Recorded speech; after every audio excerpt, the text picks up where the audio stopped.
Olivia's POV. Nakakunot ang noo ni Gabriel habang pinaglilipat-lipat ang tingin sa aming dalawa ni Larry. "Do you know this guy, Olivia?" Seryosong tanong nito sa akin, sabay turo kay Larry na nakakaloko ang ngisi habang sinusuyod ako ng tingin mula ulo hanggang paa. "Of course! Kilala niya ako, Mr. Villatore? Because I am her ex-boyfriend who dumped her many years ago." Mabilis sa sagot ni Larry na nakataas ang noo. Tila ipinagmamalaki nito na nakipaghiwalay siya sa akin. Samantalang ako naman ang nakipaghiwalay rito nang nalaman ko na hindi lang pala ako ang nobya nito. Nakita ko ang pagguyaw ng mga kamao ni Gabriel. Tanda na hindi nito nagustuhan ang sinabi ni Larry. Akmang ibubuka na nito ang bibig para siguro ipagtanggol ako. Ngunit mabilis ko na siyang inunahan sa pagsasalita. Walang kinalaman ang kahit sino sa anumang nangyari sa amin ni Larry noon. Kaya dapat, ako lamang ang makipagharap sa ex-boyfriend kong feeling gwapo.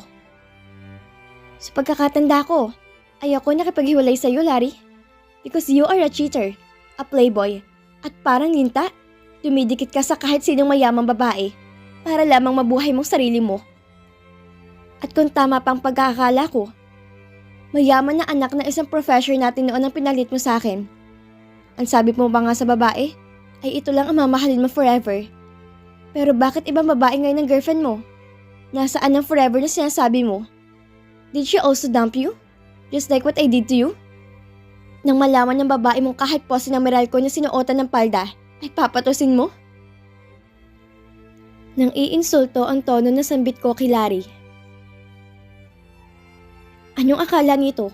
Ito lang ang marunong mamahiya? Dumilim ang anyo ni Larry dahil sa pagkapahiya nang marinig ang mga sinabi ko. Lalo pa at nagtawanan ang mga bisitang naroon.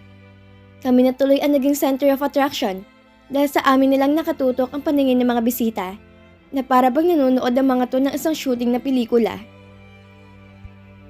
Napatiim naman si Gabriel matapos ko magsalita.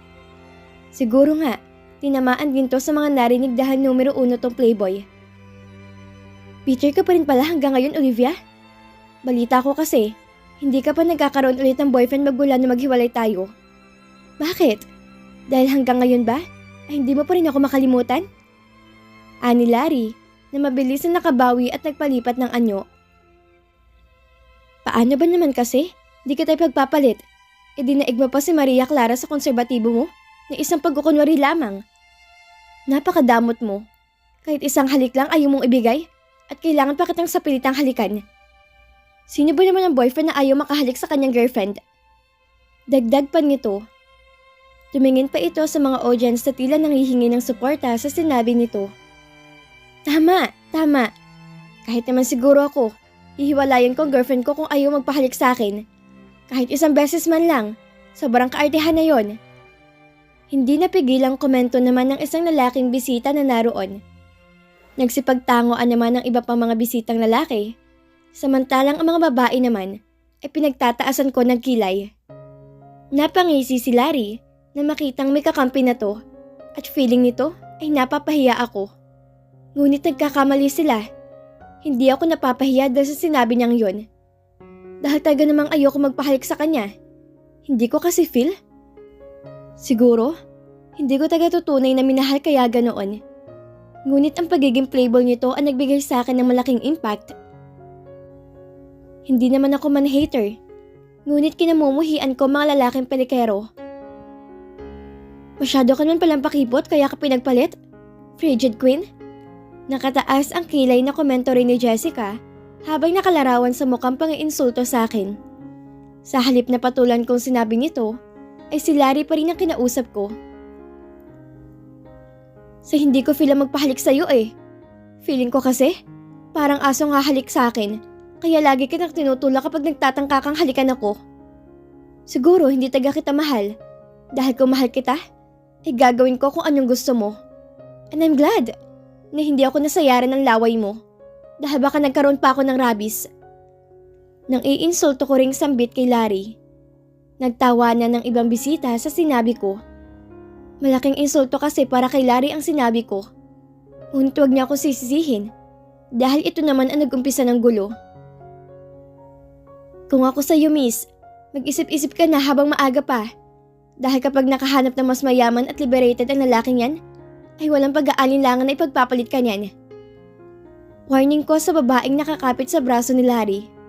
Bahagya akong napangiti na biglang napabitaw ang babae rito at bahagyang dumistansya na tila natakot sa sinabi ko. Maya-maya'y walang paalam na tinalikuran ko sila. Bala kong sa labas na lamang hintayin si Gabriel. Ngunit ilang hakbang pa lamang ang nagagawa ko ay bigla kong napahinto nang hawakan ni Larry na mahigpit ng isa kong braso. Hindi pa tayo tapos mag-usap, kaya wag mo akong talikuran. Sa tingin mo, hahayaan kita na basta nalang umalis pagkatapos sa mga sinabi mo sa akin? Madilim ang muka at galit na sabi nito. Wala na ako sa mood makipag-debate pa rito, kaya kung hindi niya ako hahayaang umalis na mapayapa, ay wala akong choice, kundi ang gumamit ng lakas. Hinawakan ko ang kamay nitong nakahawak sa akin, at bago pa nito maisip ko anong gagawin ko, ay mabilis ko nang pinilipit papunta sa likuran nito ang kamay niya, habang ang isa kong kamay ay dumidiin sa likuran nito. Sino ka para pigilin akong umalis? Hindi mo nga kayang talunin ang lakas ko? Tapos ang lakas ng loob mong pigilan akong umalis? Malamig na tanong ko kay Larry, nakandangawi sa sakit. Binalingan ko si Gabriel na blangkong ekspresyon na nakatingin lang sa akin. Sa labas na kita hihintay, Mr. Villatore. Pakasabi sa birthday celebrant na pasensya na at nasira ko yung party niya. Ani ko sabay tulak na malakas kay Larry na napadiretso sa sahig. Walang lingon-likod na naglakad ako palabas ng venue. Mukha na namang safe ang mga tao sa loob para kay Gabriel, kaya hindi ko na to kailangang bantayan. Sa loob na ng kotse ng binata ako naghintay at bahagya akong napangiti.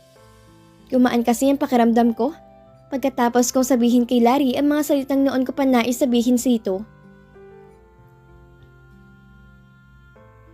Bahagya akong napapitlag nang marinig ko ang malakas sa pagkatok sa bintana ng kotse. Nakaidlip pala ako, kaya hindi ko na malayang nagsipag-uwian na pala mga bisitang galing sa party. Agad akong bumaba sa kotse upang tulungan si Lincoln na maipasok sa kotse ang kaibigan nitong si Gabriel na mukhang lasing na lasing. Ano nangyari dyan?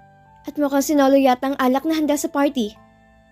Naiiling na tanong ko kay Lincoln na mailagay namin na maayos ang binata sa likurang upuan. Ewan ko ba sa taong yan? Ayaw magpaawat sa pag-inom ng alak, kaya parang luntang gulay tuloy sa sobrang kalasingan. Sagot nito, nakatulad ko ay napapailing din. Sige Lincoln, ako nang bahala sa kanya. Iuuwi ko na siya. Maraming salamat sa paghahatid mo sa kanya rito. Paalam ko sa kaibigan ni Gabriel bago ako pumasok sa loob at minani obra palayo ang sasakyan. Malapit lamang ang party na pinuntahan namin, kaya wala pang kalahating minuto ay nakarating na agad kami sa tapat ng bahay ng mga Villatore. Nagpatulong na lang ako sa mga gwardya na maipasok ang binata sa loob ng kwarto nito. Ano nangyari kay Kuya at Olivia? Bakit parang katawan ng saging ang dinaanan ng bagyo? Nakanguwing tanong ni Ivy nang eksaktong padaan kami sa sala ay pababa naman to sa hagdan. Nasobrahan sa pagpapakasaya. Simpleng sagot ko rito at idiniretso na namin si Gabriel papasok sa kwarto nito. Salamat sa tulong nyo. Nakangiting sambit ko sa dalawang gwardya na tumulong sa akin. Pagkalabas ng dalawang gwardya ay inalis ko ang sapatos at medyas ng binata para maging komportable ito sa pagtulog. Inalis ko rin ang polo nito para hindi ito mainitan.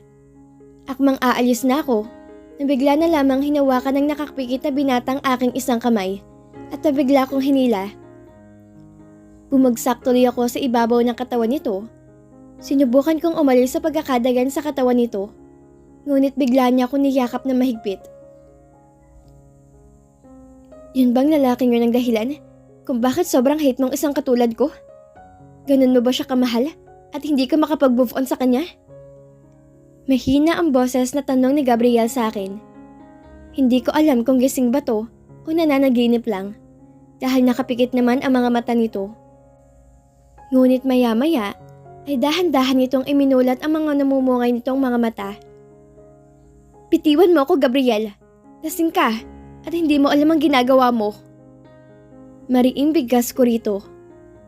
Kailangan tibayan ko ang boses ko para hindi nito mahalata na tila nahihirapan akong huminga. Ang bilis din ng tibok ng puso ko na tila ba kinakabahan sa hindi ko malamang dahilan. Olivia, mahal mo pa bang lalaking yun hanggang ngayon? Matiim ang titig na tanong nito sa akin. Pwede ba bukas na tayo mag-usap? Kapag hindi ka nalasing, Gabriel, matulog ka na. Biglang nabitin ang aking sasabihin nang bigla na lamang itong hinilang aking batok at mabilis na hinalikan ng aking labi. Sa sobrang pagkabigla ay hindi ako nakagalaw at tila nagmukha kong lantang gulay na walang kakilos-kilos habang nakaawang ang aking mga labi. Tila sinamantala naman ni Gabriel ang pagkakatigil ko at ang bahagyang pagkakawala ng aking mga labi dahil agad itong pinailalim ang halik ang ginawa nito. Pakiramdam ko ay tila biglang uminit ang aking katawan dahil kahit kailan, hindi ko naramdaman kay Larry ang ganitong pakiramdam. Sabagay, hindi naman niya kasi ako hahalikan kahit na isang beses man lang. Gabriel is my first kiss. Tila may sariling isip ang aking mga mata na kusang pumikit at nais damhin ang matamis na nakakakiniting pakiramdam na dulot ng labi ni Gabriel. Ngunit nang kagatin nitong aking pang-itaas na labi, ay tila doon ako nagising. Biglang bumalik sa realidad ng aking isip. Hindi ito maaari. Trabaho lang ang dahilan kung bakit ako nandito. At isa pa, nangako ako sa sarili na hindi ako magkakagustong muli sa isang lalaking playboy. Sa isiping ito, ay bigla ko nalang kinagat na mariin ang pang-ibabang labi ng binata. Bahagya itong napasigaw at nabitawan ako. Ngunit hindi naman nagmulat ang mga mata. Sinamantala kong pagkakawala ko rito at mabilis akong tumayo at tumakbo palabas sa silid ni Gabriel. Sa kabilang banda, kahit na hindi ako masyado nakatulog ng nakaraang gabi dahil sa pag-iisip sa namagitang halikan sa amin ni Gabriel, ay maaga pa rin akong nagising. Hindi ko alam kung matatandaan nito ang ginawa niya kagabi dahil lasing na lasing to. Ngunit lihim kong idinadalangin na sana hindi nito matandaan ang nangyari kagabi. Dahil hindi ko alam kung paano ko to haharapin sakaling naaalala niya ang lahat. Baka tuluyan nga ako mag-resign bilang bodyguard niya na siyang gustong-gusto nitong mangyari. Kaagad kong tiningnan ang cellphone ko para makita ang location ni Gabriel at napansin kong nasa loob pa rin to ng kwarto. Dahil tulog pa naman to at natitiyak ko na maya-maya igigising kaya walang pagmamadaling naligo ako sa banyo. Pagkatapos ko magbihis, ay dumiretso ako sa sala at naabutan si Ivy na nagkakape habang nagbabasa ng dyaryo. Good morning, Ate Olivia. Mukhang hindi ka nakatulog na maayos kagabi ah. Bati nito sa akin. Medyo, masyado bang halata? Nakangiwi kong tanong rito. Umiling ito. Hindi naman masyado, pero kahit mukha kang hindi nakatulog na maayos, ay maganda ka pa rin. Bahagya akong napangiti sa sinabi niya, ngunit hindi ako nagkomento.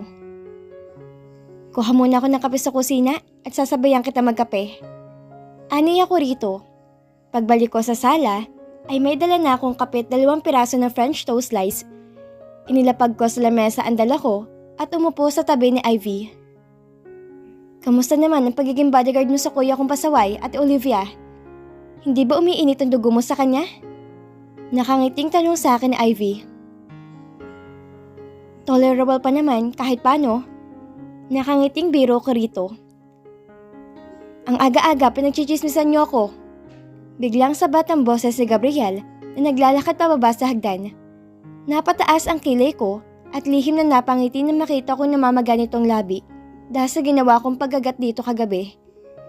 Si Ivy naman ay hindi napigilan ang matawa nang makita ang labi ng nakatatandang kapatid. Anong nangyari sa labi mo, Kuya Gabriel? Babae ka bang pinurse ang halikan kagabi kaya ka kinagat sa labi? Panunokso nito sa kapatid. Bahagya akong naibog ang hinihigop kong kape nang marinig ko ang sinabi ni Ivy. Ang init pala, nakalimutan ko. Kandang wiwing dahilan ko nang tapunan ako ng nakakatakang tingin ni Ivy. I don't know kung ano nangyari at nagkaganitong labi ko. Basta na magising ako, ay may sugat na ako sa labi at bahagya pang namamaga. Nakasimangot na sagot ni Gabriel. Nakahinga ko na maayos nang marinig ko ang sinabi ng binata. Mabuti na lang at hindi nito naaalala nangyari kagabi, kaya safe ang aking muka at pride.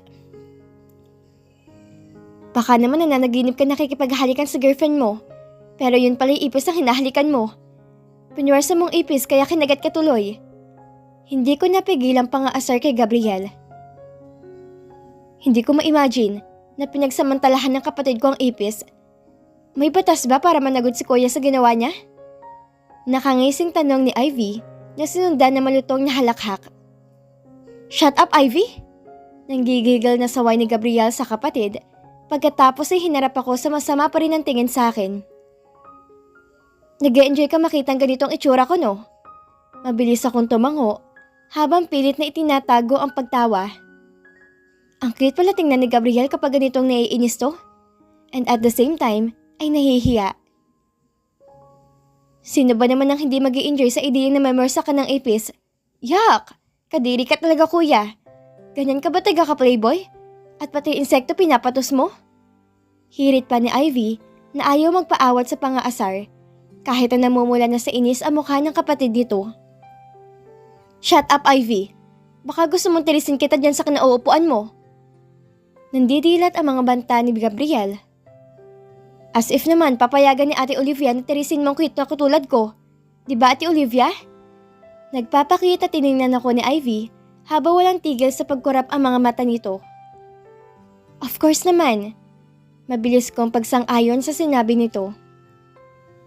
Maya-maya pa ay bigla na lang kami nitong tinalikuran at nabilis na umakyat sa hagdan. Nasa kalagitnaan pa lamang si Gabriel ng hagdan nang lumingon to at kinausap ako. Pumunta ka sa silid ko at may sasabihin ako sa'yo. Mariing utos ito sa akin bago tuloy-tuloy na umakyat at pumasok sa kwarto nito. Puntahan mo na, Ate Olivia, at baka lalo magkasumpong ang kuya ko. Mukhang pikon na pikon sa atin eh. Nakangiting wika ni Ivy. Tinanguan ko si Ivy bago ko tumayo at sinundan si Gabriel sa silid nito. Pagtapat ko sa tapat ng silid ng binata, ay kumatok muna ako, ngunit walang sumagot. Kaya pinihit ko na lang ang doorknob at tumuloy sa loob. Napakunot ang noo ko na makitang walang tao sa loob ng kwarto nito. Saan naman kaya lalaking yon? Dahil wala namang tao sa silid nito, ay pinasya kong lumabas na lang. Ngunit hindi pa ako nakakalabas sa silid ni Gabriel, ay nakarinig na ako ng lagaslas ng tubig mula sa loob ng banyo nito. Naisip kong bumalik na lang mamaya pagkatapos itong maligo. Ngunit hindi pa ako muling nakakahakbang ay biglang bumakes ang pintuan ng banyo nito at sumilip ng bahagya ang mukha nito. Nandito ka na pala, Olivia. Pakiabot nga ng towel ko na nasa ibabaw ng kama. Nakalimutan kong dalhin sa loob ng banyo. Utos nito sa akin. Ewan kung pandinig ko na lang ba, ngunit tila lumambing yata ang boses ni Gabriel habang nagsasalita. Walang kibong kinuha ko ang towel na inabot ko rito nang hindi tumitingin. Babalik na lang ako kapag tapos ka na magbihis. Ani ako rito habang inaabot pa rin ang towel. Ewan kung anong ginagawa nito at hindi pa nito kinukuhang towel mula sa kamay ko. Sa gulat ko, ay bigla na lamang niya akong hinila papasok sa loob ng banyo, sabay sandal sa dingding at inipit sa wala pang itaas itong katawan. Napansin kong nakatapis na pala to ng tuwaya. Kung ganon, ay excuse lamang nito ang pag-utos sa akin na kuhanin ang towel sa ibabaw ng kama nito para mahila niya ako papasok sa banyo. Ano sa tingin mo ginagawa mo, Gabriel? Mariing tanong ko rito. Pinilit kong pinaglabanan ng kakaibang init na tila ba unti-unting nabubuhay sa pasimpleng pagkakadikit ng aming mga katawan.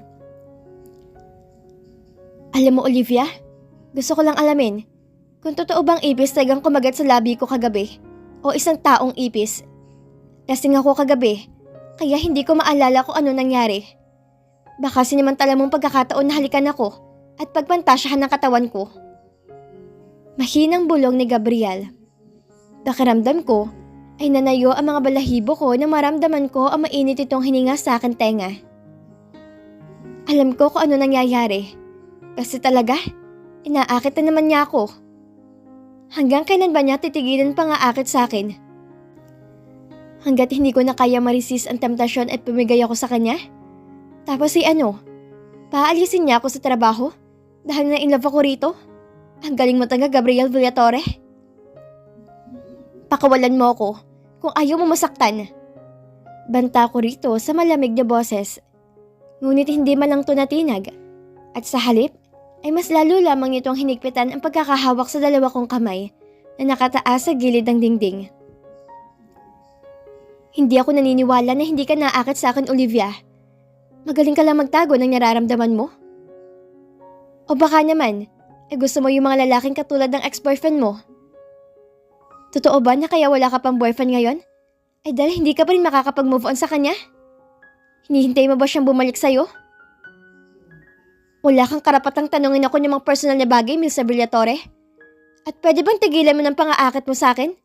Dahil hindi ako maaakit sa'yo. Magkatulad lang kay ni Larry, na playboy, at kinamumuhian ko kayo.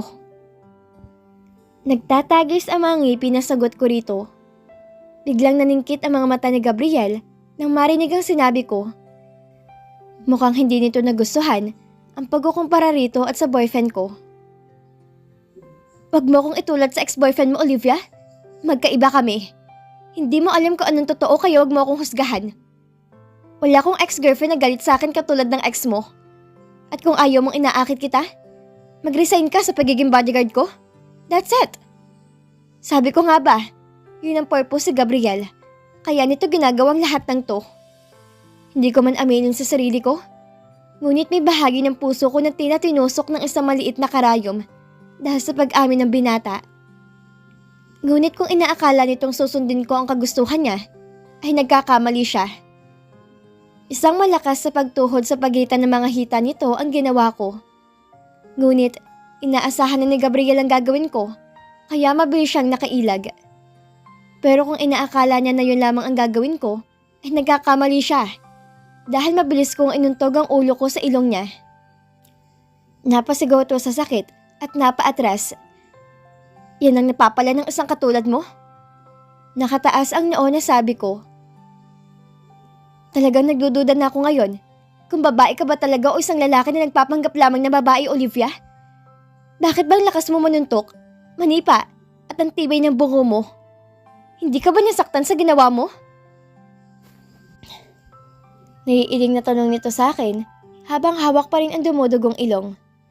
Tumakbo to sa lababo ng banyo at naghilamos para maalis ang dugo sa ilong. Sinamantala ko na malayo siya sa akin at mabilis kong binuksan ang pintuan ng banyo. Sarili mong intindihin mo, Gabriel, at huwag ang ibang tao. Kapag inulit mo pang ginawa mo ngayon, hindi lang ilong mo ang dudugo sa'yo. Aniya ko rito bago ko tuluyang lumabas ng banyo.